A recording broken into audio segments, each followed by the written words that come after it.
عوض بيجي في 4 صور. الصورة الأولانية إن ربنا سبحانه وتعالى لو خد حاجة من الدنيا من إيدينا ممكن يدينا بديل ليها أحسن. أما النوع الثاني من العوض فإن ربنا سبحانه وتعالى يقذف في قلبك الفهم للعطية اللي جوه البلية. فلما يحصل لك أزمة في الدنيا وربنا يفهمك العطية اللي جواها ده كافي ليك، وكأن العطية لما فهمناها جوه البلية قلنا الحمد لله إن ده اللي حصل.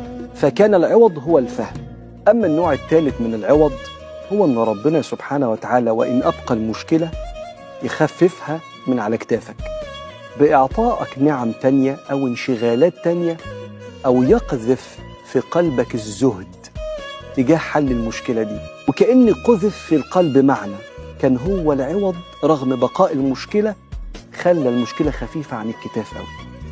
أما النوع الرابع من العوض فهو العوض بالله سبحانه وتعالى، إن البني آدم يتملي قلبه بالاستغناء فقط بوجود ربنا في حياته، وكفى بالله شهيدا.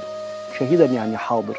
فدول 4 أنواع من العوض، يا رب يعوضنا بيهم كلهم سبحانه وتعالى بالعطاء وبالاستغناء بيه وبتخفيف الحلم وبالعوض اللي احنا مستنيينه كمان.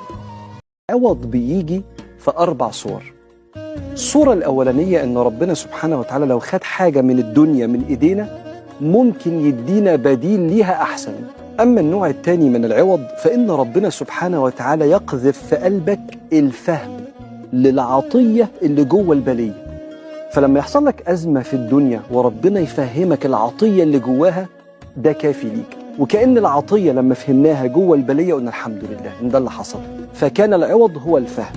أما النوع الثالث من العوض هو أن ربنا سبحانه وتعالى وإن أبقى المشكلة يخففها من على كتافك بإعطائك نعم تانية أو انشغالات تانية، أو يقذف في قلبك الزهد تجاه حل المشكلة دي، وكأن قذف في القلب معنى كان هو العوض رغم بقاء المشكلة، خلى المشكلة خفيفة عن الكتاف أوي.